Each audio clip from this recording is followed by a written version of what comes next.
नमस्कार दोस्तों, आज मैं आपको सुनाने जा रहा हूं अर्चना सक्सेना जी की लिखी कहानी हौसलों की उड़ान। अर्चना जी वैशाली गाजियाबाद की रहने वाली हैं और बहुत कमाल कहानियां लिखती हैं। आइए सुनते हैं। बहुत सिर चढ़ा के रखती है तू अपनी बेटी को। देखना बहू, पछताएगी किसी दिन जब खानदान का नाम डुबोएगी तेरी ये लाडली। अरे लड़की जात है, पराए घर जाना है। लड़की को यूं सिर पे नचाना ठीक नहीं होता। इसे देखो जरा, जब देखो किसी लड़के को पीट कर आ जाती है। अब इतनी भी छोटी नहीं रही कि हर बात को नजरअंदाज किया जाए। सावित्री चिल्लाए जा रही थी और जब बहू नीता बिना कुछ बोले मुस्कुराते हुए चाय के बर्तन समेटकर जाने लगी तो उनका पारा और भी चढ़ गया। कहाँ चली? मैं कुछ कह रही हूं ना। कानों में तेल पड़ा है या मुंह में दही जमा रखा है? अरे लेकिन दादी, माँ अगर बोलती है तो कहती हो कि पलट कर जवाब देती है, और नहीं बोलती तो कहती है कानों में तेल पड़ा है। अरे किसी एक बात पर तो कायम रहो ना कि उन्हें करना क्या चाहिए। 13 बरस की छवि हंसते हुए बोली तो दादी सावित्री उस पर बरस पड़ी। तू तो चुप ही रह लड़की, सारे फसाद की जड़ तो तू ही है। वैसे ही मोहल्ले में सारे सबसे झगड़ती फिरती रहती है। अब और तेरी माँ ने तुझे जूडो कराटे सिखाकर पहलवानी के अखाड़े में उतारना है। समझ नहीं आता क्या करना चाहती है। अखाड़े में उतारना नहीं है दादी, लेकिन सेल्फ डिफेंस तो आनी ही चाहिए ना। बस वही सिखाना चाहती है मां मुझे। तू बड़ी अनोखी पैदा हुई है ना। हमारे खानदान में किसी ने नहीं सीखी ऐसी कोई बला। फिर कभी कोई मुसीबत तो आई नहीं किसी पर। तुझे पता नहीं क्या क्या करना है। आखिर नीता बोल ही पड़ी। माँ जी, जमाना बदल गया है। पहले लड़कियां घर से बाहर निकलती भी तो कम ही थी, लेकिन अब उन्हें घर में बिठाकर काम तो नहीं चलेगा। पहले पढ़ाई लिखाई, फिर नौकरी के साथ घर के बाहर के 50 काम। जब इंडिपेंडेंट बनाना है तो घर से बाहर निकलना ही पड़ेगा इन्हें। तो फिर आत्मरक्षा तो आनी ही चाहिए हर लड़की को। नीता ने समझाया तो सावित्री ने मुंह फुला लिया और बहुत देर तक उनका बड़बड़ाना जारी रहा। वैसे वो जानती थी कि उनके बेटा बहू दिल के बुरे नहीं हैं और बात भी गलत नहीं करते, लेकिन फिर भी उन्हें बेटे बहू से ऐसी बहुत सी शिकायतें थीं जिस पर वे कभी गौर करके या कभी हंसी में उड़ा दिया करती थी। मगर अब तो हद हो गई थी। एक तो 2 लड़कियों के बाद विराम लगा दिया था, जबकि सावित्री का पूरा विश्वास था कि तीसरी बार उन्हें पोता ही होगा। बेटा जयेश भी तो 2 बहनों के बाद ही हुआ था, लेकिन जयेश और नीता ने उनकी एक ना सुनी।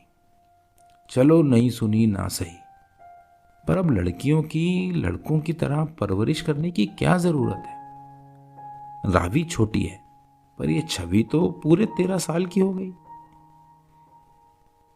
ऊपर से जयेश को नीता की परवरिश पर इतना भरोसा है कि उसने सब कुछ उसी पर छोड़ रखा है। जब क्रोध शांत न हुआ तो बड़ी बेटी जया को फोन लगा दिया सावित्री ने और घर में हुई सारी बात मिर्च मसाला लगाकर सुना दी। छोटी बेटी उर्मी तो भाई भाभी की ही सगी है। वे कुछ कहती भी हैं तो उल्टा उन्हें ही समझाने लगती है। पर जया, बड़ी बेटी जया माँ का दर्द भली भांति समझ पाती है और रहती भी इसी शहर में है तो माँ के दुख दर्द में दौड़ी चली आती है। सो उनकी आशा के अनुरूप शाम को जया अपने दोनों बच्चों को साथ लिए मायके चली आई। नीता ने उनका स्वागत किया और नंदोई जी के ना आने की वजह पूछी तो उसने ताना मारते हुए कहा, भाभी रमेश बाहर गए हैं। वैसे भी मैं कहाँ आने वाली थी, लेकिन मेरी माँ परेशान होगी तो आना ही पड़ेगा ना मुझे। अब बच्चों को अकेले कहाँ छोड़ती, इसलिए लाना पड़ा। नहीं तो यहां लाने के लिए 100 दफा सोचना पड़ता है, क्योंकि रिया और राहुल भी उल्टी सीधी हरकतें सीखते हैं यहां पर। नीता का चेहरा अपमान से सफेद पड़ गया। वो चुपचाप चाय बनाने चल दी तो रिया ही बोली, अरे मम्मी, आप बुरा मत मानना। मम्मी तो नानी की तरह कुछ भी बोलती हैं। दरअसल कल संडे है तो हमने ही जिद की कि आज वहीं रुक जाएंगे। हमारा भी छवि और रावी के साथ अच्छा टाइम पास हो जाएगा और मम्मी भी नानी के पास रह लेंगी, वरना इन्हें भी रात को ही लौटना पड़ता। और मामी, मैं तो जब भी आती हूँ छवि से कितना कुछ सीख कर जाती हूँ। वैसे तो 4 साल छोटी है मुझसे, पर समझदारी में बिल्कुल आप पर गई है। मैं तो फैन हूं इसकी। हाँ हाँ, समझदारी में तेरी मामी पर गई है, तभी तो पता नहीं क्या समझती है खुद को। रिया तू जैसी है वैसे ही अच्छी है, छवि से ज्यादा कुछ सीखने की कोशिश मत कर। अब खुद ही देख ले इसका असर। बोल रही है ना तू भी अपनी माँ के खिलाफ, जैसे अपनी दादी से ये बहस करती है। सावित्री ने कहा तो छवि और रिया एक दूसरे को देखकर हंस दी और सारे बच्चे छत पर खेलने चले गए। छत पर जया, बड़ी बेटी जया, माँ का दर्द भली भांति समझ पाती है और रहती भी इसी शहर में है तो माँ के दुख दर्द में दौड़ी चली आती है। सो उनकी आशा के अनुरूप शाम को जया अपने दोनों बच्चों को साथ लिए मायके चली आई। नीता ने उनका स्वागत किया और नंदोई जी के ना आने की वजह पूछी तो उसने ताना मारते हुए कहा, भाभी रमेश बाहर गए हैं, वैसे भी मैं कहाँ आने वाली थी, लेकिन मेरी माँ परेशान होगी तो आना ही पड़ेगा ना मुझे। अब बच्चों को अकेले कहाँ छोड़ती, इसलिए लाना पड़ा। नहीं तो यहां लाने के लिए 100 दफा सोचना पड़ता है, क्योंकि रिया और राहुल भी उल्टी सीधी हरकतें सीखते हैं यहां पर। नीता का चेहरा अपमान से सफेद पड़ गया। वो चुपचाप चाय बनाने चल दी तो रिया ही बोली, अरे मम्मी, आप बुरा मत मानना। मम्मी तो नानी की तरह कुछ भी बोलती हैं। दरअसल कल संडे है तो हमने ही जिद की कि आज वहीं रुक जाएंगे। हमारा भी छवि और रावी के साथ अच्छा टाइम पास हो जाएगा और मम्मी भी नानी के पास रह लेंगी, वरना इन्हें भी रात को ही लौटना पड़ता। और मामी, मैं तो जब भी आती हूँ छवि से कितना कुछ सीख कर जाती हूँ। वैसे तो 4 साल छोटी है मुझसे, पर समझदारी में बिल्कुल आप पर गई है। मैं तो फैन हूं इसकी। हाँ हाँ, समझदारी में तेरी मामी पर गई है, तभी तो पता नहीं क्या समझती है खुद को। रिया तू जैसी है वैसे ही अच्छी है, छवि से ज्यादा कुछ सीखने की कोशिश मत कर। अब खुद ही देख ले इसका असर। बोल रही है ना तू भी अपनी माँ के खिलाफ, जैसे अपनी दादी से ये बहस करती है। सावित्री ने कहा तो छवि और रिया एक दूसरे को देखकर हंस दी और सारे बच्चे छत पर खेलने चले गए। छत पर खेलते खेलते छवि अचानक रिया से पूछ बैठी, दीदी, क्या मैं सचमुच झगड़ालू हूं? मैं तो सही का साथ देती हूँ हमेशा, फिर दादी को मुझसे इतनी शिकायतें क्यों हैं? माँ चाहती है कि हमें अपनी रक्षा खुद करनी आनी चाहिए, तो इसमें गलत क्या है? इसलिए उन्होंने पिछले महीने कराटे की क्लास ज्वाइन करवा दी, मुझे भी और रावी को भी। लेकिन तब से दादी पीछे ही पड़ गई है। उसकी बात सुनकर रिया बोली, अरे जाने दे छवि, जब समझना होगा तब समझेंगे, वरना नानी को कौन समझा सकता है। और तो और मेरी मम्मी को भी कराटे सीखने वाली बात समझ में नहीं आती। मैंने कहा था उनसे कि ये तो अच्छी बात है, मुझे भी सीखना है, तो कहती हैं इतनी बड़ी हो गई है, यूं उठा पटक करती अच्छी लगेगी क्या? खुद भी तो हमारी उम्र से गुजरी होंगी। उन्होंने भी तो लोगों की गलत निगाहें महसूस की होंगी, लेकिन जैसे तब खुद ऐसे लफंगों को इग्नोर किया होगा, वैसे ही मुझसे भी इग्नोर करने की उम्मीद रखती है। इसलिए अब तो मैंने उन्हें कुछ बताना ही छोड़ दिया है। कि बात सुनकर छवि पूछ बैठी, क्या हुआ दीदी, कोई परेशानी है क्या? हाँ छवि, रिया ने बोला, किसी से कहना मत, पर आजकल एक लड़का मेरे पीछे हाथ धोकर पड़ा है। जहां भी जाती हूँ वहां पहुंच जाता है। पता नहीं उसे कैसे पता चल जाता है, जब तक फोन भी करता रहता है। कभी कभी तो बहुत डर लगता है छवि। अरे, ये भी बुआ को नहीं बताया आपने? कैसे बताऊं, वो तो मेरा घर से निकलना बंद कर देंगी। अभी पापा भी बाहर गए हुए हैं, मम्मी आज यहाँ आ ही रही थी, इसलिए मैं भी यहाँ आ गई कि तुझसे ही पूछूं हम क्या कर सकते हैं। दीदी, मेरे हिसाब से आपको सेल्फ डिफेंस सीखना ही चाहिए। रिया बोली, कौन सिखाएगा मुझे? बताया ना, कहकर देख चुकी हूं मम्मी से। पापा तो तैयार थे, पर मम्मी मान ही नहीं रही। जरूर नानी ने भी मना किया होगा। छवि अचानक रिया से पूछ बैठी, दीदी, क्या मैं सचमुच झगड़ालू हूं? मैं तो सही का साथ देती हूँ हमेशा, फिर दादी को मुझसे इतनी शिकायतें क्यों हैं? माँ चाहती है कि हमें अपनी रक्षा खुद करनी आनी चाहिए, तो इसमें गलत क्या है? इसलिए उन्होंने पिछले महीने कराटे की क्लास ज्वाइन करवा दी, मुझे भी और रावी को भी। लेकिन तब से दादी पीछे ही पड़ गई है।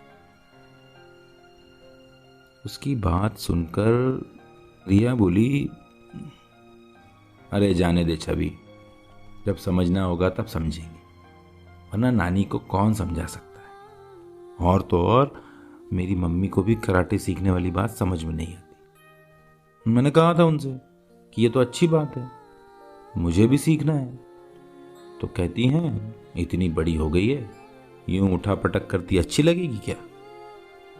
खुद भी तो हमारी उम्र से गुजरी होंगी। उन्होंने भी तो लोगों की गलत निगाहें महसूस की होंगी, लेकिन जैसे तब खुद ऐसे लफंगों को इग्नोर किया होगा, वैसे ही मुझसे भी इग्नोर करने की उम्मीद रखती है। इसलिए अब तो मैंने उन्हें कुछ बताना ही छोड़ दिया है। कि बात सुनकर छवि पूछ बैठी, क्या हुआ दीदी, कोई परेशानी है क्या? हाँ छवि, रिया ने बोला, किसी से कहना मत, पर आजकल एक लड़का मेरे पीछे हाथ धोकर पड़ा है। जहां भी जाती हूँ वहां पहुंच जाता है। पता नहीं उसे कैसे पता चल जाता है, जब तक फोन भी करता रहता है। कभी कभी तो बहुत डर लगता है छवि। अरे, ये भी बुआ को नहीं बताया आपने? कैसे बताऊं, वो तो मेरा घर से निकलना बंद कर देंगी। अभी पापा भी बाहर गए हुए हैं, मम्मी आज यहाँ आ ही रही थी, इसलिए मैं भी यहाँ आ गई कि तुझसे ही पूछूं हम क्या कर सकते हैं। दीदी, मेरे हिसाब से आपको सेल्फ डिफेंस सीखना ही चाहिए। रिया बोली, कौन सिखाएगा मुझे? बताया ना, कहकर देख चुकी हूं मम्मी से। पापा तो तैयार थे, पर मम्मी मान ही नहीं रही। जरूर नानी ने भी मना किया होगा। रिया को उदास देखकर छवि बोली, ये तो ठीक कह रही हो दीदी, चलो टेंशन मत लो, सोचते हैं कुछ इस बारे में। अगले दिन नीता ने पास वाले बाजार से छवि को कुछ सामान लाने को कहा, तो रिया भी उसके साथ हो ली। दोपहर का समय था। शॉर्टकट के चक्कर में छवि पास वाली गली में मुड़ गई। गली उस वक्त सुनसान थी। अचानक दो लड़के सामने से आकर रास्ता रोककर खड़े हो गए। छवि कुछ सोच पाती उसके पहले उसने देखा कि रिया भय से थरथर कांप रही है। उसे समझते देर न लगी कि इनमें से एक वही लड़का है जिसका जिक्र रिया ने किया था।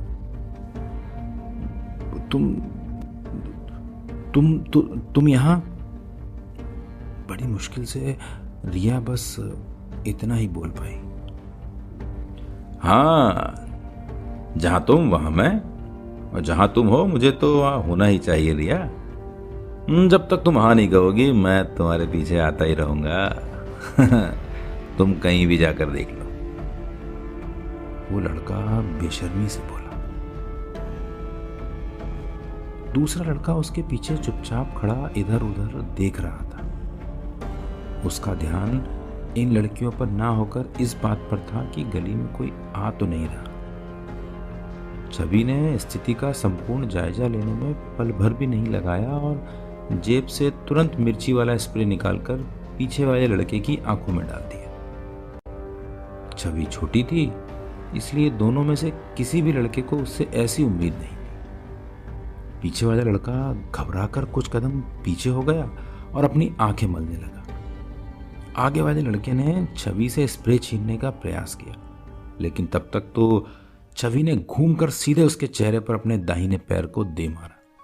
चोट सीधी नाक पर लगी। लड़का दर्द से बिलबिला गया, लेकिन तब तक तो छवि दनादन कुछ लात घूंसे और बरसा चुकी थी उस पर। इतने में दो औरतें सामने से आती हुई दिखाई दी तो लड़कों ने भागने का प्रयास किया, लेकिन छवि ने उछलकर पीछे से हाथ डालकर लड़के की गर्दन पकड़ ली। ये सब देखकर रिया में भी थोड़ी हिम्मत आ गई और उसने भी आगे बढ़कर लड़के के गाल पर कसकर दो चांटे रसीद कर दिए और गुस्से में बोली, जहां मैं जाऊंगी वहीं आएगा ना? अब बता, अब आएगा मेरे पीछे, अब आएगा? तब तक उन दोनों औरतों ने आकर दूसरे लड़के को दबोच लिया था।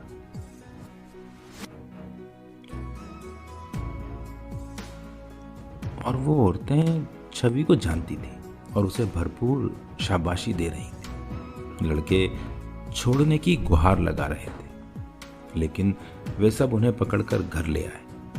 रविवार की वजह से जयेश घर पर ही थे और सारा माजरा जानकर पुलिस चौकी पर फोन कर दिया। उन औरतों में से एक ने सावित्री से कहा, चाची, अरे क्या गजब की फुर्ती है तुम्हारी पोती में। हमने तो आज देखा, अकेले ही दो लड़कों को काबू कर रखा था इसने। वैसे देवदी, तुम्हारी बहू, तुम्हारी बेटी और तुम्हारी बिटिया तो बहुत डरी हुई लग रही थी, पर छवि ने कमाल कर दिया। हम तो सारे मोहल्ले वाले को यही कहेंगे, भाई लड़की को छवि जैसी बहादुरी सिखाएं। जमाना खराब है, लड़कियों को घर पर तो नहीं बिठा के रख सकते। लड़कियों को तो अपनी सुरक्षा खुद ही करनी चाहिए। छवि को तो इनाम मिलना चाहिए इस बहादुरी का। सावित्री ने प्यार से छवि के सिर पर हाथ फेरते हुए कहा,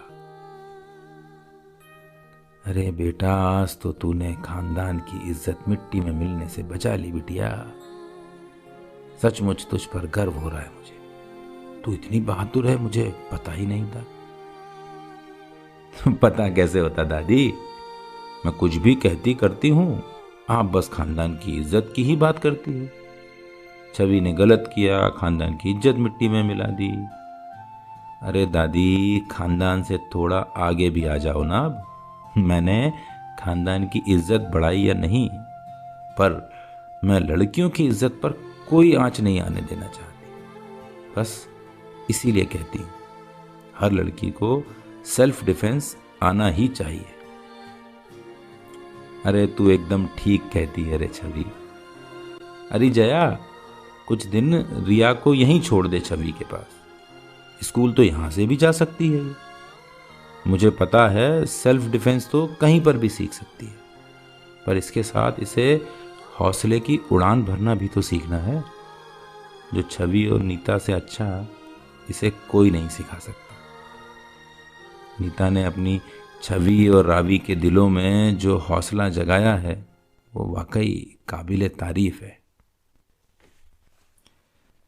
ये सुनकर बड़ी ननद भी बोल उठी, ठीक कह रही हो माँ, मैं रिया को कुछ दिन यहीं छोड़ूंगी, बहुत कुछ सीखेगी अपनी मामी और बहनों से।